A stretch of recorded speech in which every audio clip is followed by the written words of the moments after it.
तो आगे देखते हैं, यहाँ पे हम देखेंगे 86 से कि बच्चों को सुलाने के लिए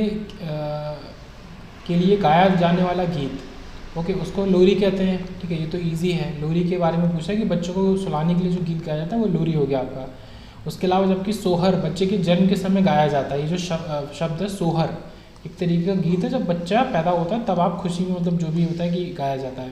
तथा प्रभाती जो एक चीज़ है, प्रातः काल गाए जाने वाले गीत को प्रभाती कहते हैं। इसके नाम से समझ में आ रहा है प्रभाती, क्योंकि प्रभाती, लोरी, सोहर अलग तरीके के गीत हैं। तो ये हो गया, ये हो गया। उसके बाद क्या क्या है, जो नव में चलता हो वो आपका क्या हो गया, खेचर। जैसे नवचर भी इसके लिए इस्तेमाल वर्ड होता है और खेचर भी हो गया। खच्चर तो अलग हो गया, ओके। जो नव में चलता हो शब्द के लिए शुद्ध प्रयुक्त शब्द है खेचर। खे का आकाश, आशय आकाश से होता है, तथा चर का आशय चलने से। ओके, तो एक तरीके से कह सकते हैं कि आकाश का पर्यायवाची आपका खे शब्द ही होता है। व्याकरण के ज्ञाता को हम क्या कहते हैं, व्याकरण। ओके, ये बार बार में ये शब्द आ रहा है, बोल भी रहा हूँ, तीसरी बार आया है, ये डबल व्य करके ऐसे लिखते हैं। उसके बाद यहाँ पे आता है जो स्त्री सूर्य भी ना देख सके, जो स्त्री सूर्य भी ना देख सके, उसके लिए क्या यूज़ करते हैं, असूर्यम, सूर्यमश्या। ओके, तो विदुषी जिसको बहुत ज्ञान हो और शास्त्रज्ञ जिसको शास्त्र का ज्ञान हो, शास्त्र को जानने वाला शास्त्रज्ञ। और विदुषी जो वह स्त्री जो बहुत विद्वान हो, उसके बाद जिसका लक्ष्य ना किया जा सके, जिसका लक्ष्य ना किया जा सके वो अलक्ष्य हो गया। मतलब जिसका आप लक्ष्य करके या लक्ष्य भेद नहीं सकते वो अलक्ष्य हो गया। यहाँ तो केवल एक यही वर्ड बचा है। उसके बाद 82 पे आते हैं, जानने की इच्छा रखने वाला आपको क्या हो गया, जिज्ञासु हो गया। ओके, और आगे एक और क्या वर्ड है कि जबकि जी विशा जो वर्ड है जो हम पहले भी देख चुके हैं, जिसमें शुरू वाले जा पे छोटी की मात्रा, उसके बाद बड़ी की मात्रा, आखिरी में षटकोण वाला सा का आ से जीने की इच्छा से हो गया, और जिज्ञासा का आ से जानने की इच्छा से हो गया। ओके, जो इंसान रखता है जानने की इच्छा उसे जिज्ञासु कहते हैं, और जो इच्छा होती है उसको जिज्ञासा कहते हैं। उसके बाद आता है 89 की बढ़ा चढ़ाकर कहना। इसका वर्ड है हमारा अतिशोक्ति। अतिशोक्ति जो वर्ड है उसका मतलब है बढ़ा चढ़ाकर कहने के लिए इसको यूज़ करते हैं।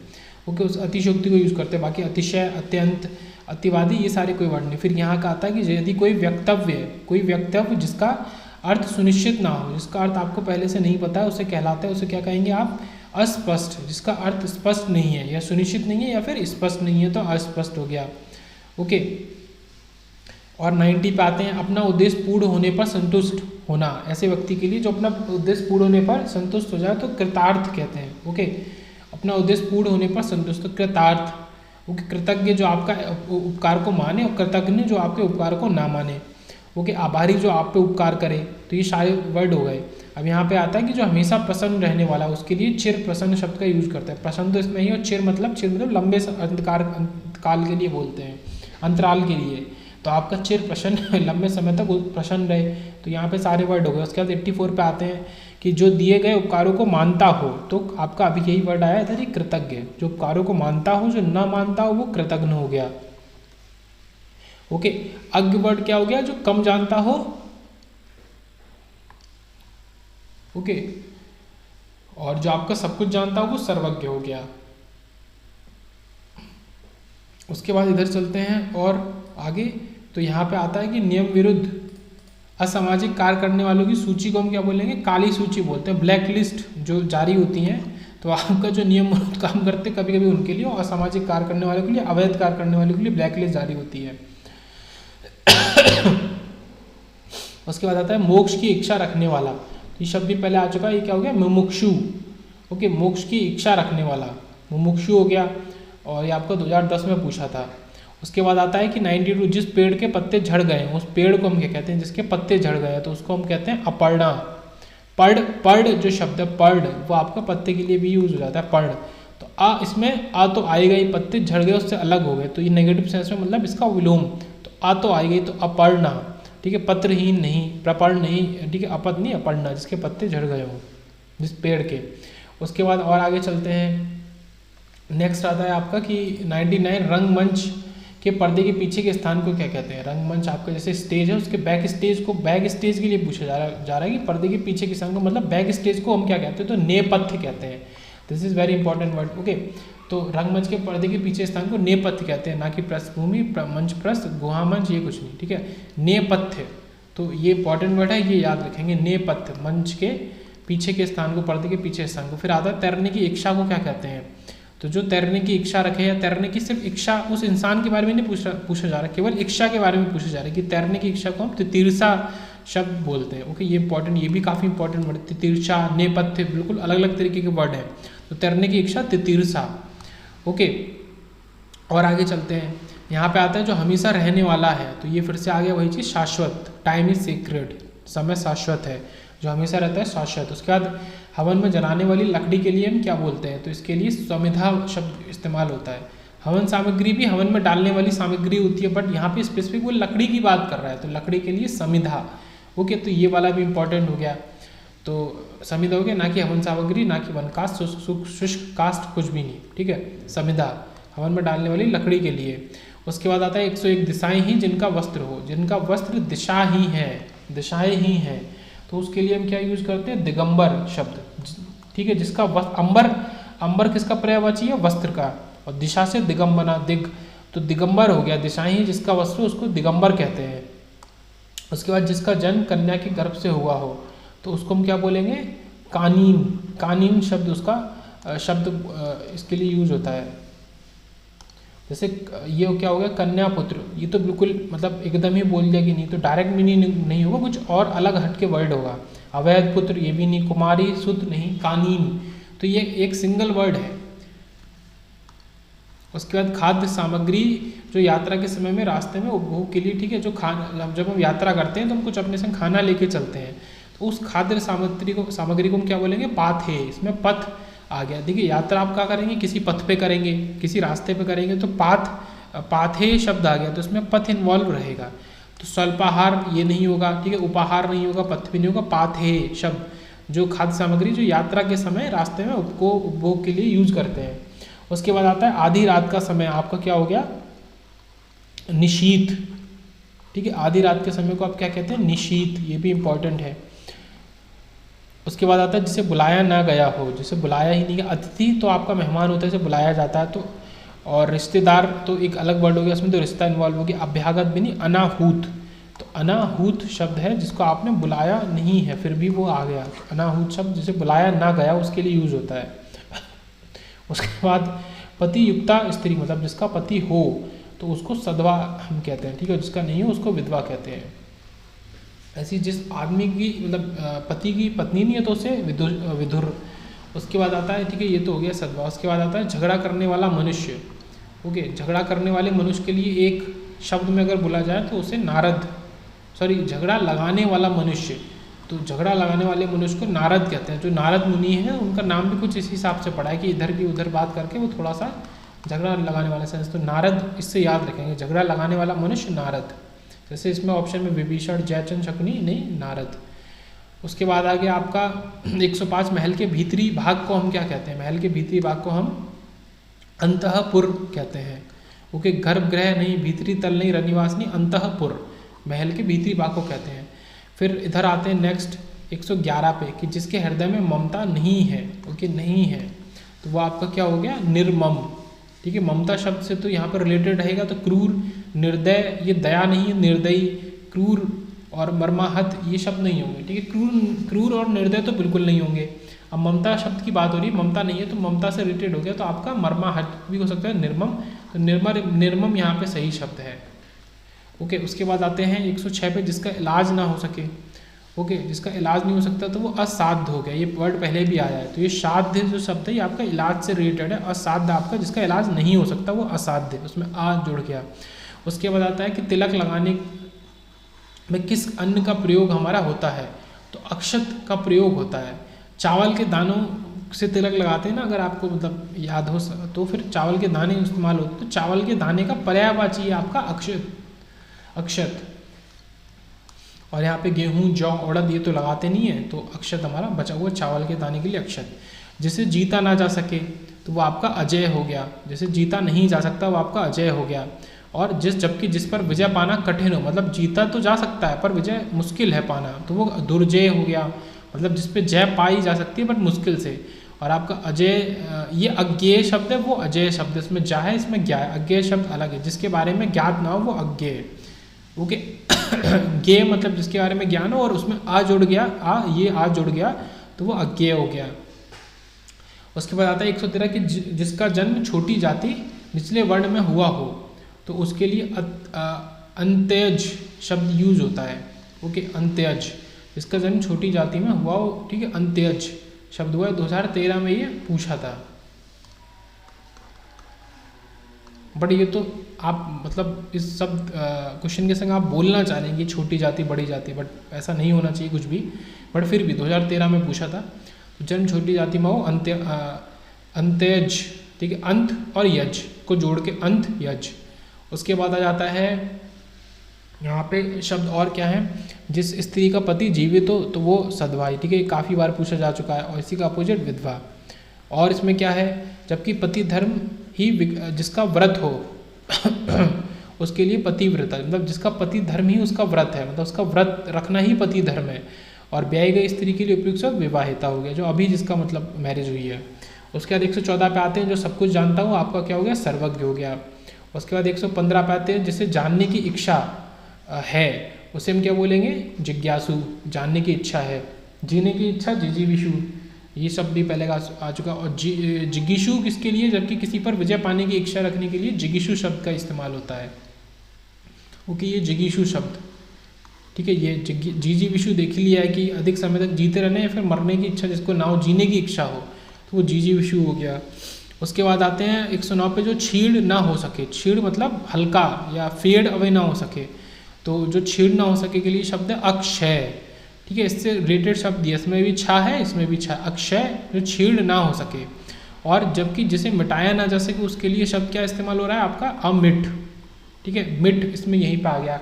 जिसका कोई अंत ना हो वो अनंत हो गया, तथा जिसका पार ना हो, जिसका कोई पार ना हो उसके लिए अपार शब्द का इस्तेमाल होता है। बाकी शब्द तो ईजी थे। अक्षय हो गया जिसको छीड़ ना हो सके, ना किया जा सके, या फिर जो छीड़ ना हो सके। फिर आता है जिसके सर पर चंद्र हो, तो उसको हम चंद्रशेखर कहते हैं। शेखर उसी हिसाब से आगे सर से रिलेटेड हो गया, हेड से रिलेटेड हो गया। तो जिसके सिर पर चंद्र हो तो चंद्रशेखर। तो चंद्र ग्रहण नहीं, चंद्रधर, चक्र, इसमें तो चक्र आ रहा है तो बिल्कुल गलत है, चंद्रशिखर भी नहीं, चंद्रशेखर। तो ये है 110। ओके, जिसके सर पर चंद्र हो उसके लिए उपयुक्त शब्द आपका चंद्रशेखर आ गया। और जो हाथ में चक्र को धारण करता हो, हाथ में चक्र लिए हो, तो उसको चक्रधर बोलेंगे। उसके बाद 16 पे आते हैं 116 पे, जो कठिनाई से समझने में योग्य हो, मतलब जिसको तुम समझ तो सकते हो बट कठिनाई से, तो दुर्बोध, ये भी पहले आ चुका है। यहाँ पे बोध, बोध जो शब्द है वो ज्ञान से रिलेटेड है, क्या, बोध। तो दुर्बोध, मुश्किल से जिसका ज्ञान हो, दुर्बोध हो गया। बाकी शब्द भी यहाँ पे थोड़े इंपॉर्टेंट है, जैसे कि अगम, जो गम रहित हो। ओके, जो गम रहित हो, मतलब जिसमें गम मतलब दुख से रहित हो, अगम। फिर अगम्य शब्द, जहाँ या जिसके अंदर न जाया जा सके, जिसके अंदर जाने का रास्ता ना हो, तो वो अगम्य हो गया। उसके बाद क्लिष्ट, ये इंपॉर्टेंट वर्ड है, जो समझाने में कठिन हो, भाषा के संबंध में जो समझाने में कठिन हो, या सॉरी समझने में कठिन हो, तो वो आपका क्लिष्ट हो गया, जो समझने में कठिन है। और दुर्गम, जहाँ जाना कठिन हो, जिसमें गम मतलब रास्ता आ गया, पाथ। तो आपका जो रास्ता मुश्किल हो, मुश्किल रास्ता है मतलब उस रास्ते पे चलना, या फिर उस रास्ते के आखिरी में जो मंजिल है उस पर जाना मुश्किल है, इसलिए दुर्गम। क्लिष्ट जो शब्द है ये इंपॉर्टेंट है, ये क्या है आपका, क्लिष्ट। क्लिष्ट ये आपका जिसको समझना मुश्किल हो, समझने के सेंस में, व्याकरण की दृष्टि से, वो क्लिष्ट शब्द हो गया। फिर आता है जो पृथ्वी से संबंध हो, ठीक है, ये पहले भी देख चुके हैं। तो पार्थिव शब्द जो पृथ्वी से संबंधित हो गया है। और जो पृथ्वी के बाहर का है तो लौकिक, ठीक है, इस लोक से संबंध रखने वाला लौकिक हो गया, मतलब इसी लोक की अगर बात हो रही है, पृथ्वी लोक की ही। और अलौकिक, उसमें अ शब्द आ जाता है। आ क्या होता है, एज अ विलोम यूज होता है, आ। तो आ मतलब मीनिंग को उल्टा कर देते, तो अलौकिक जो इस लोक से संबंध ना रखता हो। फिर पीछे पीछे चलने वाला आपका क्या हो गया, अनुगामी, जो आपके पीछे पीछे चल रहा है, आपको फॉलो कर रहा है, आपका फॉलोअर है, तो वो अनुगामी हो गया। और जो अनुचर होता है वो किसके लिए यूज कर लेते हैं, सेवक के लिए। ओके, तो पीछे पीछे चलने वाला आपका अनुगामी हो गया। और आयोग ने इस प्रश्न का उत्तर आपका ए माना है, जबकि बी, ए और बी दोनों को माना है। अच्छा, उन्होंने लिखा है कि ए और बी दोनों को माना है, बेटर ऑप्शन बी है। उसके बाद आगे चलते हैं 124 पे, जिसकी कोई कीमत ना हो सके, जिसकी आप कीमत ही नहीं लगा सकते, तो मतलब वो क्या हो गया, अमूल्य हो गया, उसका मूल्य है ही नहीं। बहुमूल्य मतलब उसका मूल्य है पर बहुत ज़्यादा मूल्य, बहुत ज़्यादा, तो उसका मूल्य है, लेकिन कीमती भी कुछ उसी तरीके का शब्द है। तो मूल्य जिसका कीमत हो ही ना, तो अमूल्य। उसके बाद यहाँ आता है जो पहले था पर अब नहीं है, ऐसा सब चीज़ जो पहले थी बट अब नहीं है, तो इसका हो गया भूतपूर्व। जो भूत में जो था पर अब नहीं है, मतलब अभी से पहले था, भूतपूर्व, पूर्व में था, भूत में था बट अब नहीं है, तो भूतपूर्व। फिर पूर्वज क्या हो गया, जो पहले जन्मा हो, ओके, जो हमसे बहुत पहले जन्मे हमारे पूर्वज। और अंत्यज, जो निम्न जाति में पैदा हुआ, अंत्यज। और अनागत शब्द आ गया आपका, जो न आया हो उसके लिए अनागत, जो आया ही नहीं वो तो अनागत। उसके बाद 125 थोड़ा नपाटुला भोजन करने वाला, ओके, मतलब डाइट पे चलने वाला। तो मित मित व्ययी क्या होता है, जो कम खर्च करता है। मित शब्द आ जाता है कम के लिए, ठीक है, जहाँ भी कम शब्द आ जाता है तो वहाँ पे मित आ जाता है, ऐसे कम खर्च करने वाला। मित व्ययी, व्यय क्या होती है, व्यय, ये आपका आमदनी से रिलेटेड हो गया, ठीक है, खर्च से रिलेटेड हो गया व्यय। तो यहाँ पे आपका है कि खाना जो कम खाता है, ओके, तो मित, मिताहारी, ठीक है, आहार से हार निकला तो हारी, मिताहारी जो कम खाना खाता है। और मित व्यय मतलब कम खर्च करना, और मित व्ययी जो इंसान कम खर्च करता है वो मित व्ययी हो गया। उसके बाद 119 पे जो कठिनाई से मिलता है तो वो आपका क्या हो गया, दुर्लभ, ये बार बार रिपीट होके आ रहा है, ओके। जो प्राप्त ही ना हो उसे अप्राप्य या अप्राप्त कहते हैं, या अप्राप्य कहते हैं, जिसमें या है। और आपका जो उपलब्ध ना हो वो अनुपलब्ध। उसके बाद 126 गुरु के समीप रहकर अध्ययन करने वाला आपका क्या हो गया, आपका हो गया अंतेवासी। ये शब्द भी पहले हम पढ़ चुके हैं, अंतेवासी जो गुरु के समीप रह के अध्ययन करता है। क्योंकि शिष्य तो कोई भी हो सकता है, गुरु के समीप रहे या ना रहे, विद्यार्थी कोई भी हो सकता है, पर जो गुरु के समीप रहकर तो वो अंतेवासी हो गया। उसके बाद 120 पे बहुत सी भाषाओं को जानने वाला। बहुत सी भाषाओं को जानने वाले के लिए हम शब्द यूज करेंगे बहुभाषाविद, बहुभाषाविद, बहुत सी भाषाओं को जो जानता है। तो इसमें बहुत सारे वर्ड है एक जैसे, बट वो गलत है, बहुभाषीय नहीं, बहुभाषा भाषी ये भी नहीं, दुभाषीय तो बिल्कुल नहीं होगा, इसमें दू आ गया। तो बहुभाषाविद शब्द बहुत सी भाषाओं को जानने के लिए हमने यूज़ किया है। उसके बाद 127 जिसके हृदय पर आघात हुआ हो, क्योंकि जिसके हृदय पर आघात हुआ हो तो उसको हम क्या बोलेंगे, मर्माहत, ओके। तो जिसके हृदय पर आघात हुआ हो उसके लिए मर्माहत यहाँ पे यूज होता है। बाकी क्या, मर्माहूत ये नहीं है, मर्माहित ये भी नहीं है, मर्माहुत ये भी नहीं है, मर्माहत, इसमें कोई भी ऊ की मात्रा या ई की मात्रा हा पे नहीं है, ये याद रखेंगे। ये याद करने का तरीका कि आपका हा पे कोई भी मात्रा नहीं है।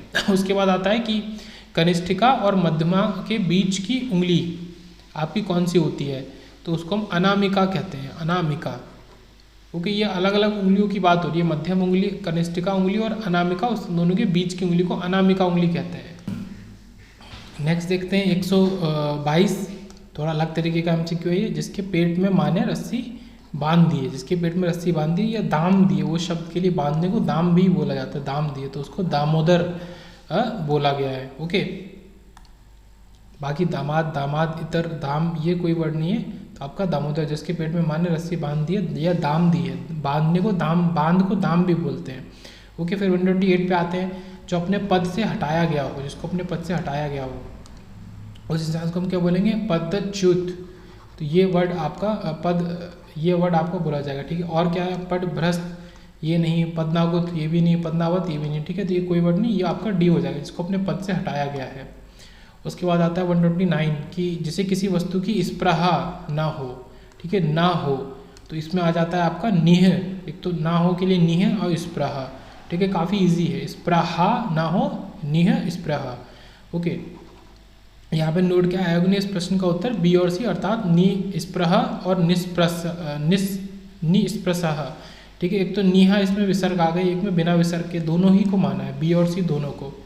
उसके बाद आते हैं 134 पे, वह कन्या जिसके साथ विवाह का वचन दिया गया है, ओके। वो कन्या जिसके संग विवाह का आपने वचन, मतलब किसी ने वचन दिया है, तो आपको वाग्दत्ता उसको बोलते हैं, ठीक है। वाग और दत्ता, वाग्दत्ता, ठीक है। वह कन्या जिसके साथ विवाह का वचन दिया गया है। और क्या है, वागदान, वागबद्ध और वाग्वी दग्ध अलग अलग वर्ड है। तो और इसमें क्या क्या है कि वह कन्या जिसके साथ विवाह का वचन दिया गया, वो तो यही हो गया, वागदत्ता हो गया। उसके बाद नेक्स्ट क्या आ रहा है कि वागदान, ये किसके लिए यूज हो रहा है आपका, का अर्थ है कन्या के विवाह के बाद किसी से पक्की करना, ओके। अगर आपने कन्या के विवाह की बात किसी से पक्का कर दिया तो उसको वागदान बोलते हैं, बात को मतलब विवाह की बात को पक्की कर देना, क्योंकि उसे कन्या दान का वचन देना, जबकि वाग्बद्ध का तात्पर्य मौन से है, ठीक है, ये अलग वर्ड है। तो ये वाग्दान का मतलब है कि कन्यादान का वचन देते हैं कि कन्यादान करेंगे हम। ओके, नेक्स्ट आता है ये वाग्बद्ध, इसका तात्पर्य मौन से है अथवा वचनबद्ध होने से है। ठीक है, वाग्बद्ध और वचनबद्ध एक जैसे वर्ड है, जैसे वचनबद्ध में से निकला वाग्बद्ध, मौन होना या वचन देना। उसके बाद देखते हैं 130 जिसकी पूर्व से कोई आशा ना हो, जिसकी पूर्व से कोई भी आशा नहीं हो। वाक्यांश के लिए उपयुक्त शब्द हमारा क्या हो गया? अप्रत्याशित। ठीक है, अप्रत्याशित मतलब ये साफ साफ नहीं है, तो जिसकी पूर्व से कोई आशा नहीं है तो वह अप्रत्याशित चीज़ है। ओके, उसके बाद 135 ऐसी जीविका जिसका कुछ ठीक ठिकाना ना हो। ओके, ऐसी जीविका जिसका कोई ठीक ठिकाना है ही नहीं, मतलब कोई आसरा नहीं है, कोई श्योरिटी या सिक्योरिटी नहीं है, तो ऐसी जीविका को हम क्या बोलेंगे? आकाश वृत्ति बोलेंगे। ऐसी जीविका जिसका कुछ ठीक ठिकाना ना हो, आकाश वृत्ति। आकाश फल शब्द संतान अथवा संतति के लिए प्रयुक्त हुआ था। ठीक है, ये आकाश फल शब्द इसका इस्तेमाल किसके लिए? संतान और संतति, पुत्र पुत्री जो भी संतान के लिए यूज होता है। और अनहोनी, जबकि अनहोनी या असंभव बात के लिए आकाश कुसुम शब्द का, ठीक है, अनहोनी या फिर आपका असंभव बात के लिए इसमें एक शब्द है यहाँ पे आकाश कुसुम, तो इसी अनहोनी के लिए ये शब्द है आकाश कुसुम। अनहोनी या असंभव बात के लिए आकाश कुसुम, आकाश फल आपका संतान संतति के लिए, और आकाश वृत्ति की जैसी जीविका जिसका कोई ठीक ठिकाना ना हो। फिर मदिरा पीने के प्याला को हम क्या बोलते हैं? च श क, इसमें षटकोण वाला सा आएगा, ये याद रखेंगे। ओके, च श क, मदिरा पीने के प्याला के लिए शब्द इस्तेमाल किया है च श क। ओके, और इसमें क्या है? चश्म, चषक शब्द है, तो चषक एक विशेष प्रकार का प्याला होता है जिससे मदिरा या अन्य द्रव्यों को पिया जाता है। इसमें अक्सर बीच में एक तंग गर्दन होती है और नीचे एक चौड़ा हिस्सा होता है, इस पर इसे टिकाया जाता है, मतलब वही जिसमें आजकल हम चाय भी पीते हैं उस तरीके का बड़ा सा। फिर आता है मरणासन, अवस्था वाले के लिए एक शब्द है जो मरने की अवस्था में है, तो मैं मर्त्य। ओके, ये शब्द है जो मरणासन अवस्था में, मतलब मरने ही वाला है, उसके लिए ये शब्द हमने यूज़ किया मैं मर्त्य। ठीक है, बाकी क्या है? मृतगामी का तात्पर्य जो मृत्यु को प्राप्त कर चुका हो, तो वो मृतगामी हो गया। जबकि निर्विकारी का आशय हो गया आपका विकार से रहित, तो निर्विकार मतलब विकार से रहित, विदाउट विकार वाला निर्विकार। उसके बाद आता है आपका मरने की इच्छा वाला हो गया आपका मुमूर्षु, ये शब्द बार बार आ ही रहा है, जिसे मर जाने की कामना हो के लिए मुमूर्षु शब्द, या मर जाने की कामना के लिए मुमूर्षा शब्द आप यूज़ करते हैं। ओके, उसके बाद और आगे चलते हैं 132 जो स्त्री के वशीभूत हो, उसके लिए एक शब्द है, तो हमारा हो गया स्त्रैण, जो स्त्री के वशीभूत है, मतलब उसके कहने पे चल रहा है। ओके, उसके बाद स्त्रियोचित का तात्पर्य स्त्रियों के समान गुण वाले से है, स्त्रियोचित मतलब स्त्रियों के समान गुण वाले से हो गया। और क्योंकि जबकि जो स्त्री से प्रेम करता है उसे स्त्री प्रेमी कहते हैं। उसके बाद 137 में आता है कि जिसे अपनी जगह से अलग कर दिया गया, अपनी जगह से अलग कर दिया है। ओके, तो वो आपका विस्थापित हो गया, उसकी जो जगह थी उससे दूसरी जगह उसको कर दिया। संस्थापित, किसी चीज़ को कहीं पे संस्थापना उसकी कर देना। ठीक है, मतलब वो पहले से नहीं थी, अब हमने यहाँ पे उसको परमानेंटली कर दिया है। और एक जो चीज़ पहले से कहीं पे स्थापित है उसको अब दूसरी जगह कर रहे हैं, तो वो विस्थापित हो गया और ये संस्थापित हो गया। ओके, और क्या है? संस्थापित का आशय संचित या इकट्ठा करने से हो गया, अथवा चलाया या प्रचलित किया हुआ हो गया। ठीक है, ये तो वही दोनों वर्ड की बात हो रही है, विस्थापित और संस्थापित की। उसके बाद आता है हमारा 133 सवाल जवाब और बहस हुज्जत या दिए गए उत्तर पर उत्तर के लिए एक शब्द है, मतलब सवाल जवाब के लिए या फिर बहस हुज्जत के लिए फिर आपने को उत्तर दिया, उस पर फिर से उत्तर आया है, तो आपका हो गया प्रत्युत्तर। इन सब चीज़ों के लिए एक शब्द है प्रत्युत्तर। इसमें और क्या क्या शब्द है? उत्तरण, उत्तरोत्तर, उत्तरापेक्षी, तो सवाल जवाब ठीक है, इसके लिए प्रत्युत्तर हो गया। उत्तरण जो शब्द है का तात्पर्य तैरकर या नाव आदि के द्वारा जलाशय को पार लगाना होता है। ठीक है, उत्तरण, ठीक है, इसमें तरण मतलब ये नाव के जरिए या तैरकर एक जलाशय को पार करने के लिए उत्तरण लिखा है। उत्तरोत्तर का तात्पर्य क्रमागत रूप से आगे बढ़ते जाना। ठीक है, आगे बढ़ते जाने के लिए क्रमागत रूप से उत्तरोत्तर शब्द हमने यहाँ पे इस्तेमाल किया है। 138 पाते हैं बुरे उद्देश्य से की गई गुप्त मंत्रणा, मतलब सीक्रेट मीटिंग पर बुरे उद्देश्य से, तो दुर्विसंधि, संधि मतलब एक मीटिंग के लिए बोल सकते हैं संधि, और दुर इसमें आ गया तो उसमें दुर्भी संधि। ठीक है, गुप्त है इसलिए इसमें भी शब्द, इसमें क्या क्या है? इसमें दुर है बुरा, ठीक है, भी है गुप्त रूप से संधि करी है। ओके, और बुरी करी है इसलिए दुर, संधि तो आपका मीटिंग के लिए, तो दुर्विसंधि, ये आपका टोटल वर्ड हो गया। और यहाँ पे क्या क्या शब्द हैं? ये तो दुर्विसंधि हो गया आपका, किसी को संकट में डालने के लिए बनाई जाने वाली योजना, किसी को, ये तो हो गया कि किसी बुरे उद्देश्य से करने वाली योजना आपका दुर्विसंधि हो गई। फिर किसी को संकट में डालने के लिए बनाया जाने वाला दुर्भोजन इसको कहते हैं, कहा जाता है। जिसके पास पहुंचना मुश्किल हो तो आपका दुर्लभ, ये सब पढ़ चुके हैं। दुष्प्राप्य अथवा दुर्बोध के लिए एक शब्द है दुर्धिगम। ओके, दुर्बोध जो मुश्किल से जाना जा सके, दुर्बोध ये भी पहले देख चुके हैं। इसी के लिए शब्द यूज किया है दुर्धिगम प्रयुक्त होता है। जबकि जिसका अतिक्रमण या उल्लंघन सहज में ना हो सके, ओके, जिसका अतिक्रमण हो ना सके, इसमें शब्द ना हो सके, उसके लिए आपने किसका इस्तेमाल किया है? दुर्तिक्रम। ओके, अतिक्रमण का होता है दुर्तिक्रम। तो ये अलग अलग शब्द हो गए। यहाँ पे दो इंपॉर्टेंट है, दुर्भिसंधि, और एक और इम्पॉर्टेंट है दुर्भोजन। मतलब किसी को जो मुश्किल में डालने के लिए एक मंत्रणा या मीटिंग करी गई है, कुछ उसमें डिसाइड किया गया है कि किसी को संकट में डालना है, तो दुर्भोजन। फिर यहाँ पे युद्ध की इच्छा रखने वाला, ये लौट के आ गया, ये आपका युत्सु, ये शब्द पहले बात कर चुके हैं इसके बारे में। और जो युद्ध में लगा हुआ है उसके लिए क्या बोलेंगे? युद्ध रथ, युद्ध में ऑलरेडी इंगेज्ड है। फिर आता है 145, जिसके पहले से कोई आशा ना हो। तो जिस चीज़ की पहले से कोई आशा ना हो तो अप्रत्याशित, ये भी पहले अभी देख चुके हैं। ओके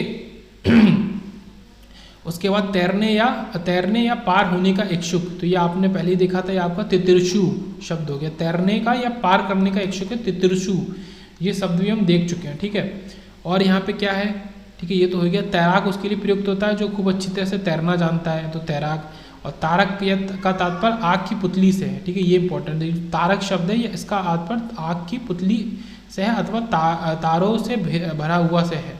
तो ये जो शब्द है तारक, इसके दो मीनिंग है, आग की पुतली हो गया या फिर ये तारों से भरा हुआ। तो तारक तारों से भरा हुआ या आग की पुतली तारक। तैराक तो तैर सकता है अच्छे से। तो तिरसु तैरने या पार होने की इच्छा रखने वाला। फिर राज्य द्वारा निकाला गया आधिकारिक आदेश, ये आपका हो गया अध्यादेश हो गया। ठीक है, इसमें आदेश शब्द भी आ गया और राज्य द्वारा निकाला गया आधिकारिक है, तो आधिकारिक आदेश के लिए क्या बोल दिया गया? अध्यादेश। अधिनियम, अधियाचना, अधिसूचना, ये सब इसी तरीके के वर्ड है, इसी से रिलेटेड। वह स्त्री जिसका पति परदेश से गया हो, ठीक, गया हो। एक है लौटा हो, एक पहले शब्द है गया हो। गया हो के लिए है प्रोषित पतिका। ठीक है, ये गया हुआ के लिए है। वह स्त्री जिसका पति परदेश गया हो, वाक्य के लिए शब्द है प्रोषित पतिका। जबकि आगत पतिका का अर्थ है कि जिसका पति परदेश से आया है। ठीक है, इसमें शब्द आगत पतिका, तो जिसका पति प्रदेश से वापस, मतलब परदेश मतलब विदेश से तो वापस आया तो आगत पतिका, और गया है तो प्रोषित पतिका। एक जैसे दो वर्ड है। उसके बाद 141 पे आते हैं अपने सहारे पर रहने वाला, तो वो आपका हो गया स्वावलंबी, जो अपने सहारे पर रहता है, क्योंकि खुद पे डिपेंडेंट है। और मतलब वो स्वावलंबी शब्द जैसे कहते हैं ना कि वह स्वावलंबी है, बहुत ज़्यादा स्वावलंबी है, तो खुद पे डिपेंडेंट है पूरी तरीके से, ये हो गया। उसके बाद आते हैं 448 की पैर से सिर तक, वाक्यांश के लिए एक शब्द, पैर से सिर तक के लिए आपाद मस्तक। ठीक है, इसमें आ रहा है आपका पद पैर के लिए और आपका मस्तक सिर के लिए, तो पैर से सिर तक के लिए आपाद मस्तक। उसके बाद आपका नेक्स्ट देखते हैं अनुचित बात के लिए आग्रह करने वाला, तो ये आपका हो गया दुराग्रही। आग्रह कर रहा है और अनुचित बात के लिए आग्रह कर रहा है, तो आपका दुराग्रही। ठीक है, कुआग्रही नहीं, अनाग्रही नहीं, दुराग्रह है। तो आग्रह करना आपका दुराग्रह हो गया, और करने वाला दुराग्रही हो गया। उसके बाद 150 पे आते हैं जो युद्ध में स्थिर रहता है, जो युद्ध में है लेकिन स्थिर है, तो युधिष्ठिर, युद्ध में स्थिर, युधिष्ठिर, ये शब्द यहाँ से युधिष्ठिर यहाँ से बना, युद्ध में स्थिर। 144 पे आते हैं कुछ खास शर्तों ऊपर किसी कार्य को करने का समझौता, मतलब किसी कार्य को करने की बात तो हुई है, समझौता हुआ, पर कुछ खास शर्तों पे हुआ है, तो उसको हम क्या कहते हैं? संविदा कहते हैं, संविदा। ओके, जैसे कि संविदा पे या अग्रीमेंट पे लोगों को रखा जाता है, मतलब अग्रीमेंट पे क्या रखा जाता है कि आपको केवल 5,000 रुपये मिलेंगे और आपको ये काम करना है, जबकि आधिकारिक मतलब उसका 20,000 रुपये, कुछ इस तरीके से कंपेंसेशन करके। तो यही चीज़ हो गई, संविदा शब्द वहीं से निकल के आता है। ओके, कुछ खास शर्तों पे रखा गया है, तो संविदा पे रखा गया है। ओके, मतलब ये हमारी गवर्नमेंट में भी ये टर्म यूज होता है कि संविदा पे रखा गया उन लोगों को। उसके बाद आता है 143 किसी पर विजय प्राप्त करने की इच्छा रखने वाला। ओके, इच्छा रखने वाला, तो आपका जिज्ञासु, ये शब्द भी हम पहले इस्तेमाल कर चुके हैं। ठीक है, विजय प्राप्त करने की इच्छा रख रहा है वो। एक तो विजय प्राप्त करने वाला हो गया, वो विजेता हो गया, और विजय प्राप्त करने की इच्छा रखने वाला जिज्ञासु। उसके बाद अप्रमेय शब्द आता है। अप्रमेय किस वाक्यांश के लिए शब्द है? तो आपका जो तौला या नापा ना जा सके, इसके लिए नहीं। जो अवश्य होने वाला हो, इसके लिए नहीं। फिर जो प्रमाण से सिद्ध ना हो सके, वो अप्रमेय। जो प्रमाण से भी सिद्ध नहीं किया जा सकता, वो आपका अप्रमेय हो गया। ओके,